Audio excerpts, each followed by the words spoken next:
This session is going to show you how to do a within-store transfer, and that means transferring a SKU from one bin location in the store to another bin location within the store. You cannot transfer between stores using the method we're going to show here. That will be covered in another video, which will show store-to-store transfers, and that one's a little bit more involved. So I want to start with showing you an SKU and where they are in the company.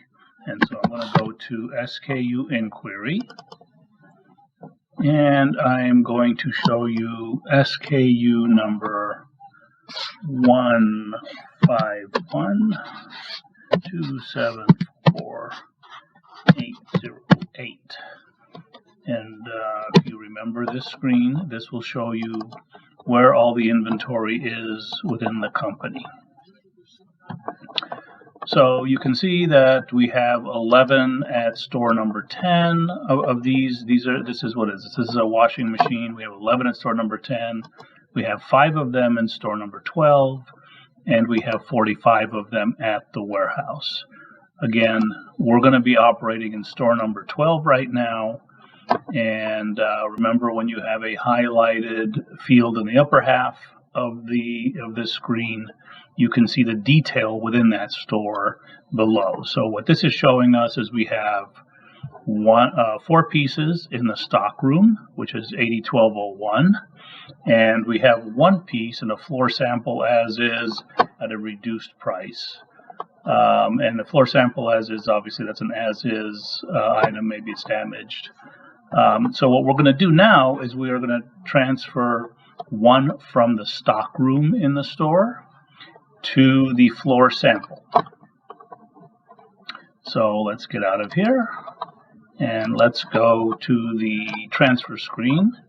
And it's a within store transfer, and that's what the name of the screen is too. So we just start typing in the speed search. There it is.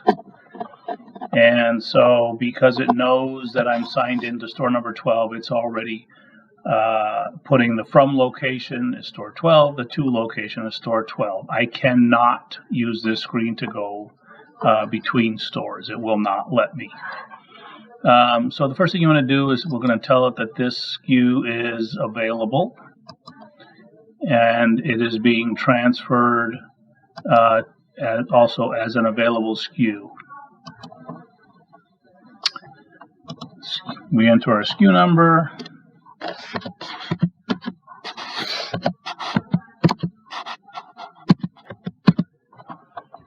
And click run. And it's going to show us where those pieces are in this store. Like we saw on the other screen, there are 4 in this location and 1 in this location. Now we select the location we are going to move the item from. We're going to do it from here, which was the stock room. And that opens up the transfer area down here.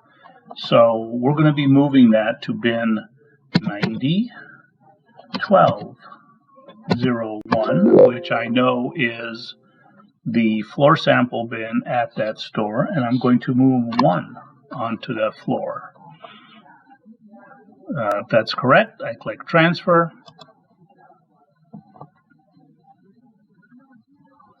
And the transfer is now done. You can see it here. It removed 1 from this bin and added 1 to this bin. I'm going to click continue, and I'm going to go back to the SKU inquiry screen so you can see what happened.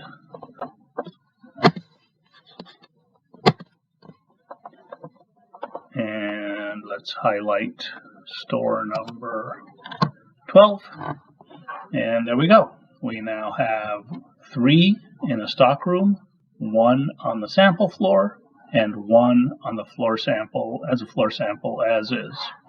That's it. It's pretty simple. In Infinity, if you want to keep a clean and accurate inventory, you need to let the system know where you're moving things. Now, when you're at a store, A lot of times, the entire floor may be a bin, as it is in this example, as is the entire stock room. So it's pretty simple. There's not much entered. However, some retailers will break their floors up into sections, and so when if that happens, they just need to remember that if they are moving, changing their floor and moving the SKU from one bin, one area of the floor to another that's a different bin, they need to let the system know that they've done that.